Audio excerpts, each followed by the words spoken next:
Alright, y'all. Today we got a reaction video. This is Death Battle's Blade versus Buffy. I don't know anything about Buffy, but I do know about Blade, and I know he's one of the coolest black characters ever. So let's go ahead and dive right into it. Get that a like too. Yeah.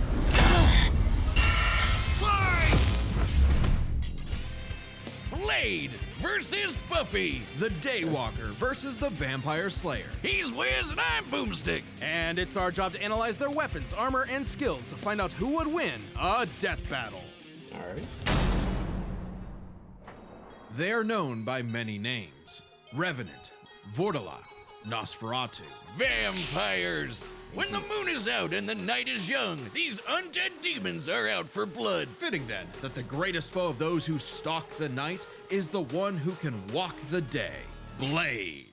Is that really his costume? Hang on. Now there's a man who doesn't file his taxes. Blade is one of the coolest superheroes ever, and basically doesn't. Is that really? This is diabolical. Is this actually what he looked like when he first came out? I'd never seen this before. His costume? Hang on. Now there's a man who doesn't file his taxes. Blade is one of the coolest superheroes ever. There's a man who doesn't file his taxes. What do you mean by that? What's he trying Blade to say? is one of the coolest superheroes ever, and basically kickstarted the comic book movie craze. And yet, he is also seemingly the only one who knows or cares that in the world of Marvel, vampires exist. Seriously, nobody talks about this. Blade doesn't need anyone's help. He'll just aura farm by himself. Even Blade's birth was hardcore. Just as the young Eric Brooks' mother was in labor, her attending doctor turned out to be the vampire Deacon Frost. And he drank her blood right before she gave birth. This infused Eric with Frost's vampiric blood, turning him half human, half vampire. A Dampier. Giving him a ton of vampy powers, but none of their weaknesses like garlic, holy water, or sunlight. Eric would hone these abilities under the tutelage of vampire hunter Jamal Afari, sharpening him into a blade that would rape the vampire plague for good. Blade is strong and fast enough to toss around 1,000-pound demons and cut bullets out of the air. He can keep up with Wolverine, who can deflect Cyclops' light-speed optic blasts. And his Kevlar DuPont armor helped him take the top of Count Von Stott's castle exploding. He can heal small wounds immediately and sniff out the supernatural with his hypersenses. Also, his fangs can drain his victims of magical energies. After studying the ways of Hong Kong Kung Fu movies, Blade became a master martial artist. Ah yes, the Rufus from Street Fighter School of Kung Fu. While the only martial art he's been stated to know is Krav Maga, we know he's mastered more. So for the full scope of his martial arts ability, we'll examine the Blade movies as performed by Wesley Snipes. By looking at Snipes' training and choreography, we know Blade uses Kung Fu, Capoeira, Brazilian Jiu-Jitsu, Eskrima, Kickboxing, Shotokan Karate, and Hapkido. Add on Blade's knack for stealthy takedowns, and I guess you could call him Marvel's Batman. Blade's training progressed smoothly until Afari was attacked and had his blood drained by Dracula. Seriously, Avengers, Dracula is real. Why aren't you doing anything about this? He's right there! Forced to murk his surrogate dad, Blade would have to wage his war alone. Nursing a wound within him that would never heal. A hole that could never be filled. Not with that attitude. Blade took a page out of the Book of Boomstick and tried filling that hole with every kind of weapon imaginable. He's got so many, they're his apartment decorations. Handguns, assault rifles, and explosives make up the brunt of his firepower. And he enjoys getting up close and personal with his dual acid-etched titanium katana. Speaking of glorious Nippon steel, he's got a sword made out of adamantium. Specifically, secondary adamantium. A variant of the metal that is mass producible. It might not be quite as strong as Cap's shield, but it can cut right through heavy hitters like Ultron and the Hulk. Naturally, Blade has even more swords. His Atlantean ones can slice through magical enchantments. The Word Sword can harm intangible demons, and the Justiciar can slay fallen angels. Yeah, he's got some weird stuff he can pull out of his ass, like a Hellfire shotgun that burns your soul, or hypodermic needles filled with vampire blood. Seems kinda dumb to turn people into vampires, but it does make them more vulnerable to Blade's arsenal. All that pales in comparison to the arch weapon of hell. Yes. Seems kinda to your soul, or hypodermic needles filled with vampire blood. Seems kinda I didn't even know he had that. I didn't even know he uses some to turn dumb to turn people into vampires, but it does make them more vulnerable to Blade's arsenal. All that pales in comparison to the arch weapon of hell in Blade's possession, the breathing gun. It is a living firearm that hisses in the presence of demonic forces. Its sentient bullets chase its victims down.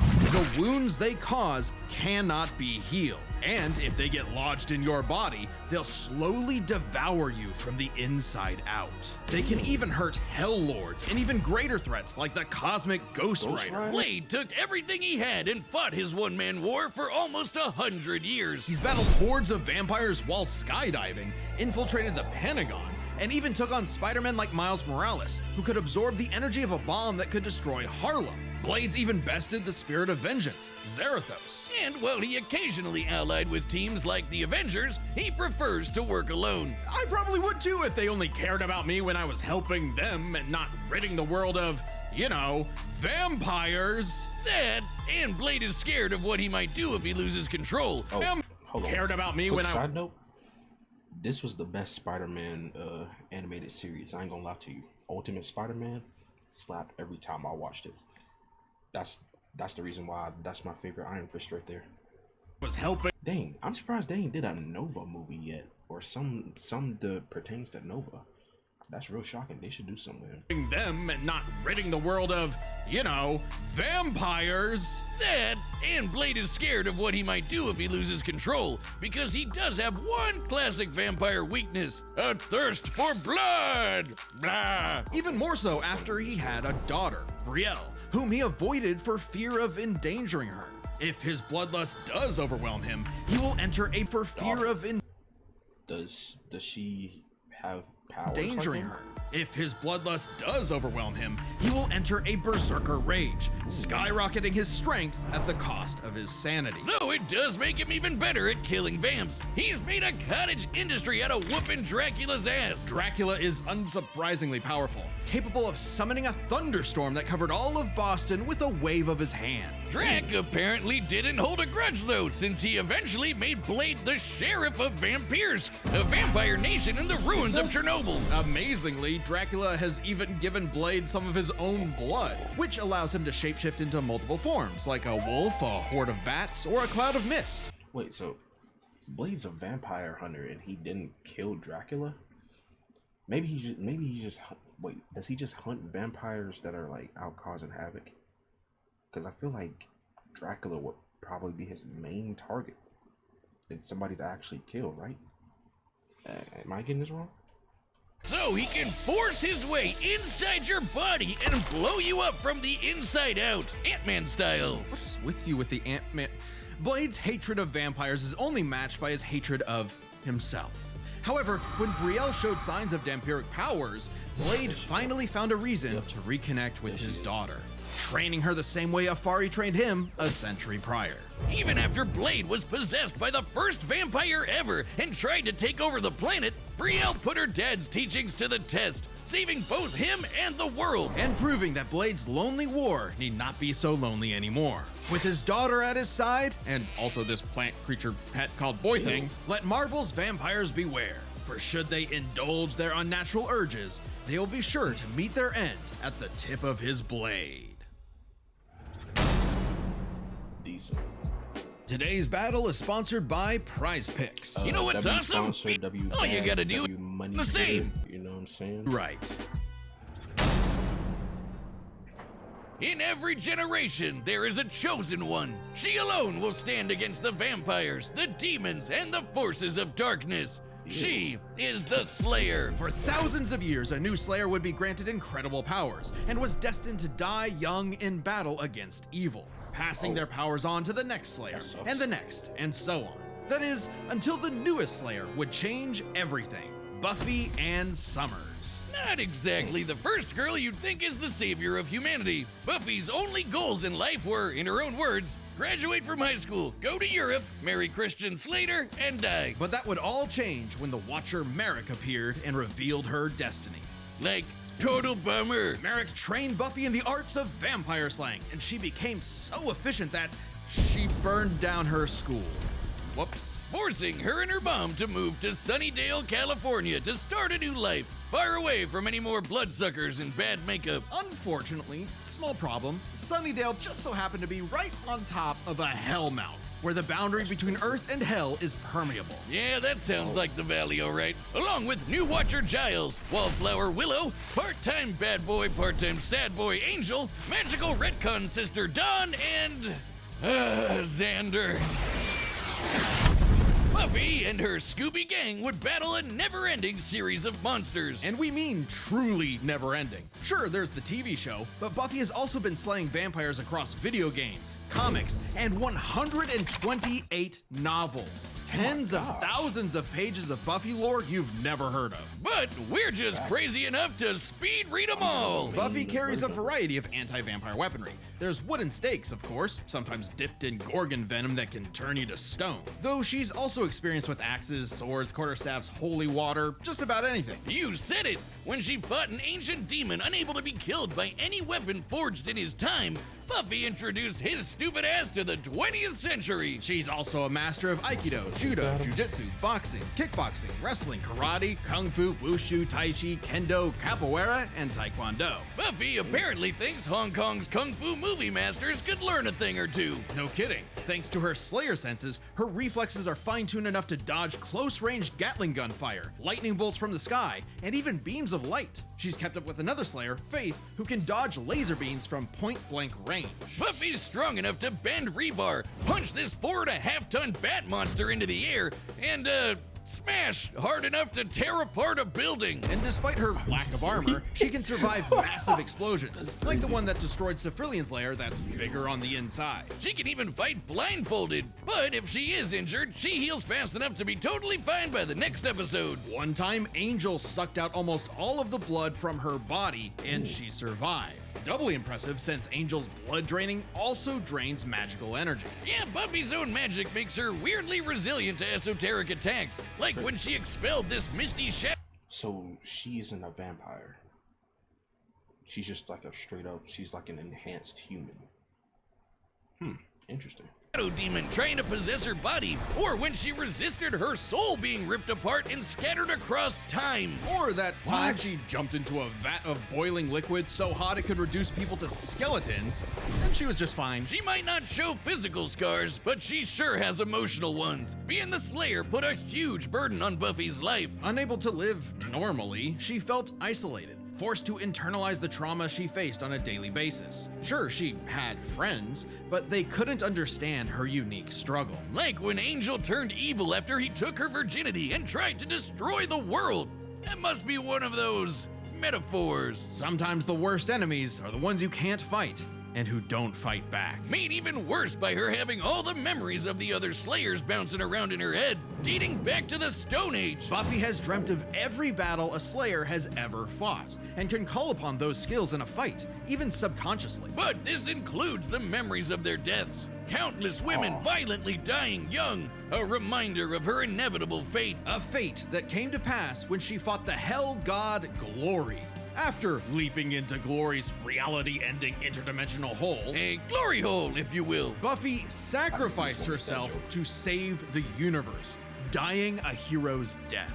It appears my glory hole joke was poorly timed. Finally freed of her unfair earthly responsibilities, Buffy's soul ascended to heaven in perfect bliss. Oh, wow, so she actually Until her died. friends brought her back to life in the agony of existence. This absolutely crushed Buffy and, ironically, annihilated her will to live.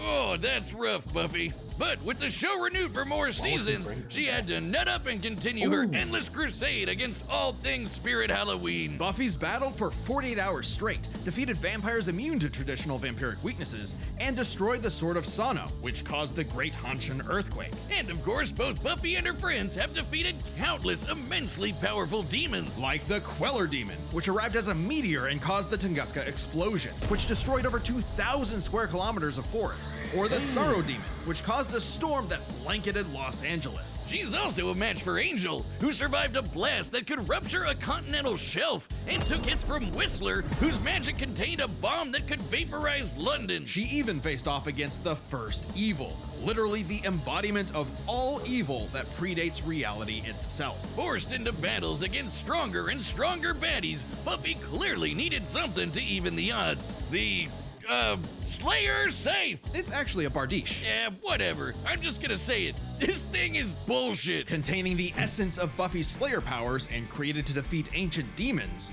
the scythe can deflect magical projectiles and slice through just about anything. Ghosts, magic, even space itself, destabilizing reality in the process. Even Silas, the devourer of worlds. Kinda like Galactus, but instead of chomping on planets, he eats the multiverse. And there goes his head. The scythe is easily the most powerful tool in her arsenal. In effect, attaining it completed Buffy, as though it were a piece of her she never knew was missing. With the scythe, Buffy was finally whole.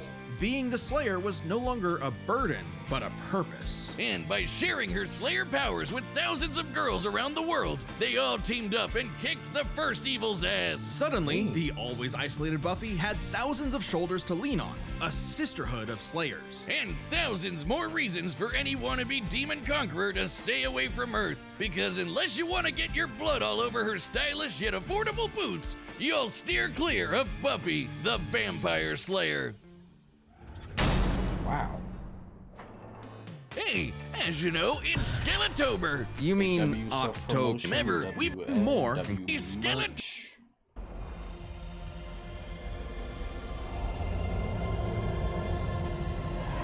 Dang, so wait, is this like a IRL death battle? That's kind of sick. They got actors for this. I don't know. I was really rooting for Blade because you know what I'm saying. Like, I don't know. This is gonna be. Look, he's shaking in my seat right now. Let's see what happens.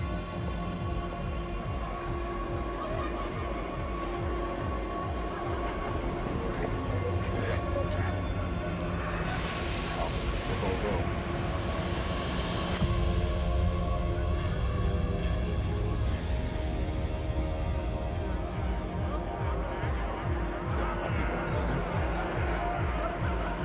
Dang, is it nothing but vampires in here?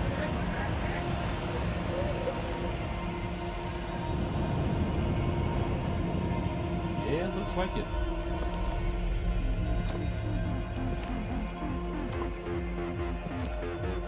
We were kings, Ooh, long Got that before thing ready. they had a name for kings. But now, starved, hunted, forgotten. You have waited long enough. Tonight, we remember who we were. Tonight, we take back what was always ours. Tonight, he looked in my eyes. He's like, "Oh no, he we made a mistake instantly." feast. Daywalker. And she... That's just the start.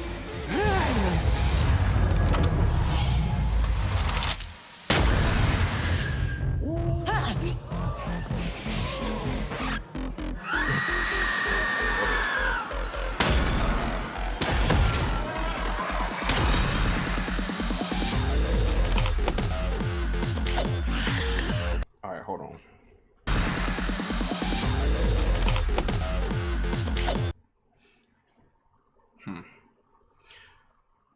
I ain't gonna lie. I am not feeling that cut. Like what's this up here?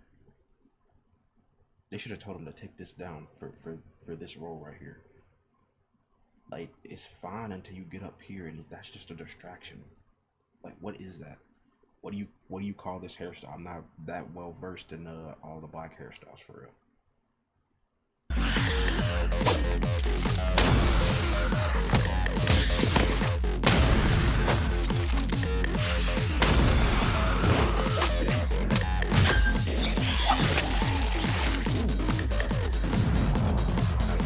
There's no reason to beef, right? It looks like they're both beefing for the same purpose.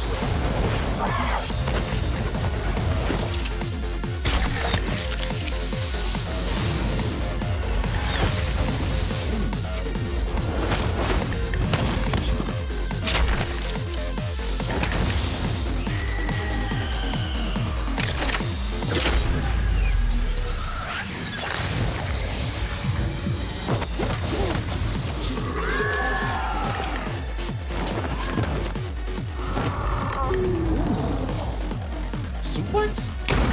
Oh my god! Through the table.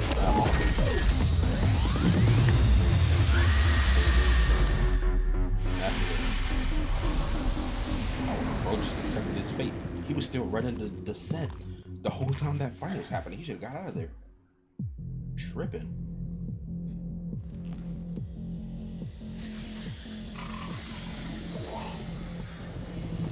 Oh, she already got hit.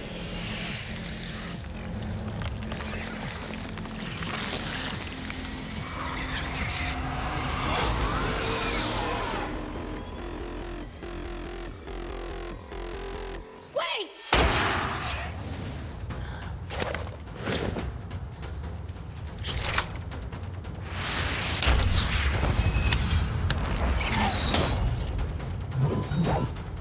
She was just a kid! Not anymore.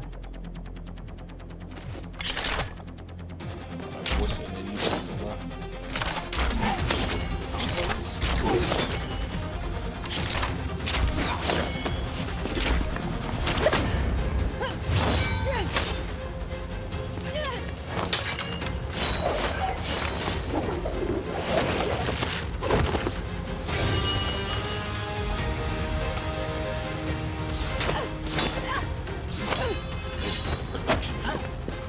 All of this top tier is left. It's like a real movie watch.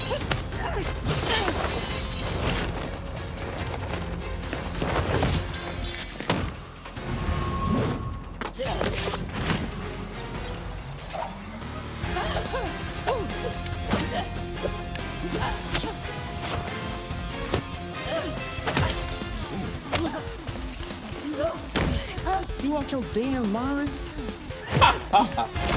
Yo, the voice, bro. Oh my god. The voice is like, it's not like deep enough to sound like Blade for real. He's doing his thing.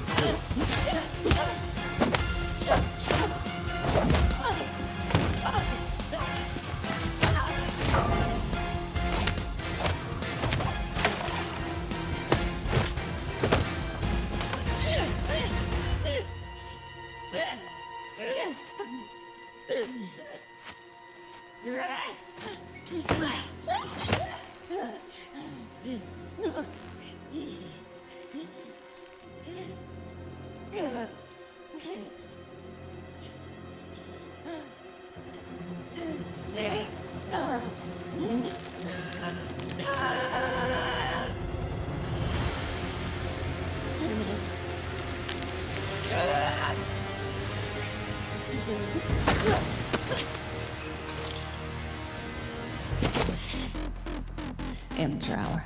There's always some motherfucker trying to ice skate uphill. Oh nah. Why they get on the line? Why they get down?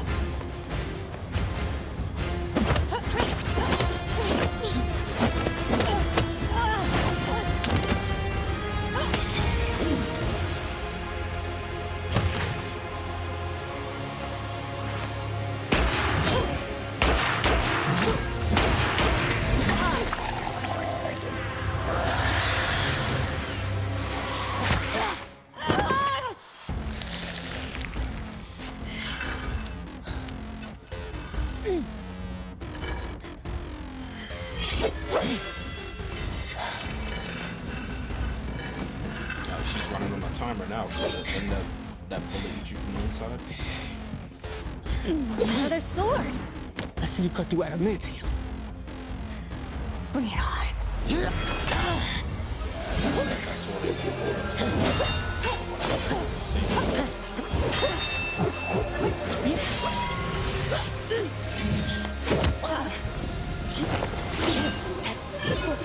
it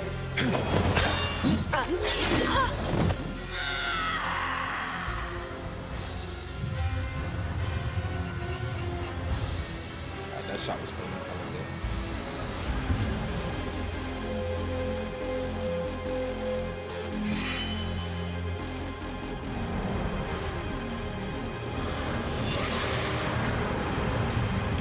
come the cheat code.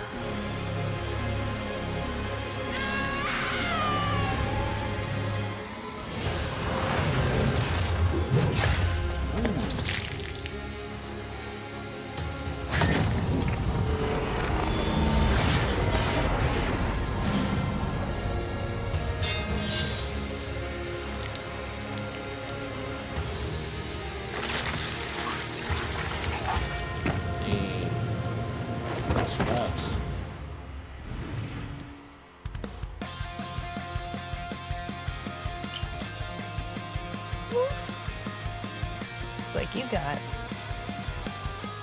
ahead of yourself. KO! To be Blade tenured no longer. I'm surprised. I figured with Blade's many years of comic book history, he'd have the edge. Believe it or not, Buffy is actually in more comics than Blade. Really? Man, Blade can't catch a break. Let's break this down into 4 categories. First up, stats. Buffy's lifted much heavier things and survived more significant explosions. Like, sure, Blade's strong and all, but he isn't literally fucking buildings apart like Buffy. Scaling to the monsters they fought, compare Dracula creating a storm that covered Boston to the Sorrow Demon creating a storm that covered Los Angeles, a city over 5 times larger. You might be able to compare Blade to Spider-Man like Miles, who absorbed a bomb that could blow up Harlem, but that's significantly weaker than Whistler containing a blast that could wipe out London. They could both dodge light beams, but that doesn't keep Buffy from taking the overall edge in stats. Blade's used to being the odd man out though, so his versatility is just as important. With Blade's numerous powers and massive arsenal, he certainly could have overwhelmed the more straightforward Buffy. Machine guns and magic swords are generally gonna beat out crossbows and morning stars. Not to mention, he actually wears armor. Also, Blade's faster healing factor and immunity to traditional vampire weaknesses kept Buffy on the back foot for a time. Blade wins versatility. But when it comes to skill, Buffy's got plenty of experience fighting armed opponents barehanded. Both of them were masters of a similar number of martial arts. And Blade has been kicking vampire ass for a century, way longer than Buffy's even been alive. While Blade may have more personal experience, Buffy's ability to draw on Slayer battles dating back to the Stone Age, at least 40 times older than Blade, gives her the superior skill. Even then, they both had weapons and abilities so powerful they could end the fight instantly, regardless of all else. They're trump cards. Fortunately for Buffy, she actually countered almost all of what Blade could throw at her. Withstanding Blade draining her energy with his bite? Check. Resisting the Hellfire shotgun destroying her soul? Check. Preventing Blade turning to mist and exploding her from the inside out? Check. Meanwhile, Blade had no way to survive, say, Buffy's Gorgon venom turning him to stone. And even with the deadly and just plain gross breathing gun, Blade did not have anything as potent as the Slayer sight. It could easily deflect the breathing gun's bullets back at him, or use its space-cutting ability to slice through his unbreakable adamantium sword. Don't believe us? Even Wolverine's adamantium skeleton was cut in half when a portal closed on top of him. That's the same kind of thing. And Wolverine's beta adamantium skeleton is a much tougher version of the same metal. Oh, and since the Scythe could kill Silas, a multiverse devouring god, I think it could take down Blade with a big enough swing. Giving Buffy the final advantage over the Daywalker. Really thought Blade had a chance, but Buffy sure put a damn fear on things. The winner is Buffy the Vampire Slayer. Okay, decent. Next time on Death Battle. Fly off. My vote's on Dante. I can cannot stand Clive, and that's strictly because of Tekken 8. I'm not gonna lie to you. Clive is a cool character, but in Tekken 8, oh, the PTSD. Subscribe and join as a member. When I saw Clive show up on the screen just now, like prickles just like hit me. To see more Death Battle. Thanks for watching. All right. Oh my god. All right. Well, y'all, I hope y'all enjoyed, because that was sick. It was very fire. And I'll catch y'all on the next one. Peace.